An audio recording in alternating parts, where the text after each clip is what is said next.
ফুলকপি দিয়ে ডিমের ঝোল রেডি, এবার নামিয়ে নিচ্ছি। একবার হলো এভাবে ফুলকপি দিয়ে ডিম রান্না করে খাবেন, খুব ভালো লাগে খেতে। আজকে আমি রান্না করব ফুলকপি দিয়ে ডিমের ঝোল। যারা ডিম খেতে পছন্দ করেন না, এভাবে একবার হলো ফুলকপি দিয়ে ঝোল রান্না করে খেয়ে দেখবেন, অসম্ভব মজার হবে। তাহলে চলুন প্রথমে আমি ফুলকপিটা কেটে নিই। আর এই ফুলকপি ডাঁটাগুলো খেতে এভাবে আমি কুচগুলো বের করে নেব।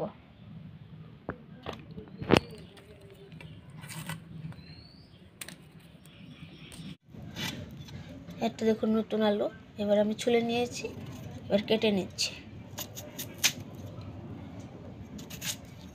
এভাবে করে দেব। আর ওদিকে আমি ডিমটাকে সেদ্ধ বসিয়ে দিয়েছি। কপিটা ভাপানোর জন্য আমি কড়াই জল দিয়ে নিয়েছি, জলটা হালকা গরম হয়ে গেছে। এবার কেটে রাখা কপি আর আলু দিয়ে দিচ্ছি।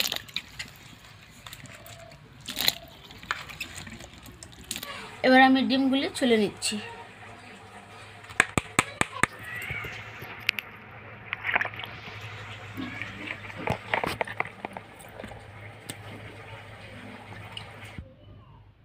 কড়াই তেল দিয়ে দিয়েছি, তেলটা হালকা গরম হয়ে গেছে। এবার দিয়ে দিচ্ছি নুন,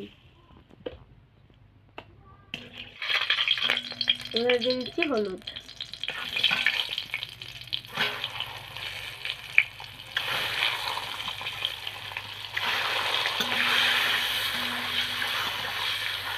আমি ভালো করে ভেজে নিয়েছি। এবার তুলে নিব।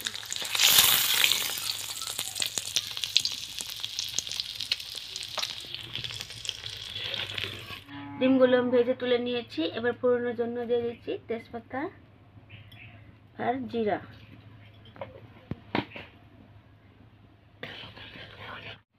জিরেটা আমি হালকা ভেজে নিয়েছি। এবার আমি বড় বড় পেঁয়াজ কুচিটি দিয়ে দিচ্ছি।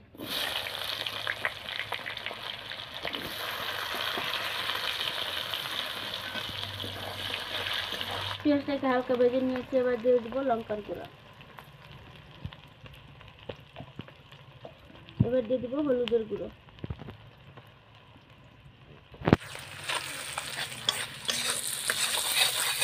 দিয়ে দিচ্ছি স্বাদ মতো লবণ।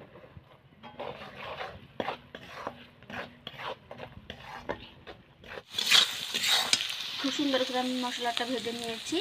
এবার দিয়ে দিচ্ছি ভাপানো ফুলকপি আর আলু।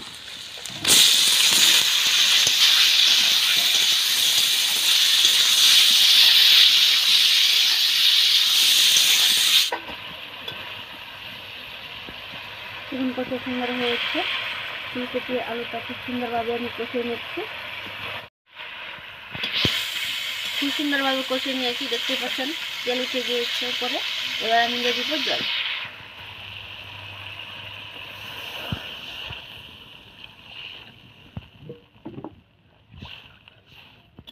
এবার আমি জিরাটা বেটে নিচ্ছি।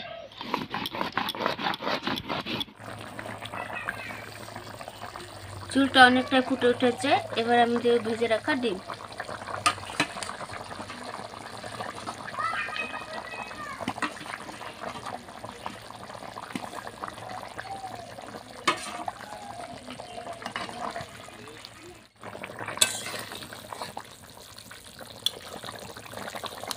আলু ফুলকপি ভালোভাবে সেদ্ধ হয়ে গেছে।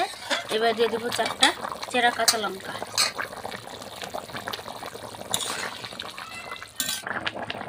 এবার দিয়ে দিচ্ছি বেটে রাখা জিরে আর গরম মশলা বাটা।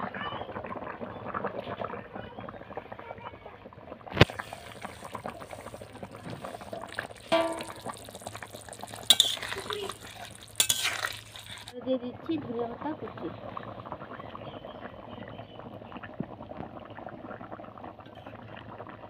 হালকা একটু নেড়ে দিচ্ছি। ফুলকপি দিয়ে ডিমের ঝোল রেডি, এবার নামিয়ে নিচ্ছি। একবার হলো এভাবে ফুলকপি দিয়ে ডিম রান্না করে খাবেন, খুব ভালো লাগে খেতে। আর আমার ভিডিওটা কেমন লাগলো অবশ্যই কমেন্ট করে জানাবেন।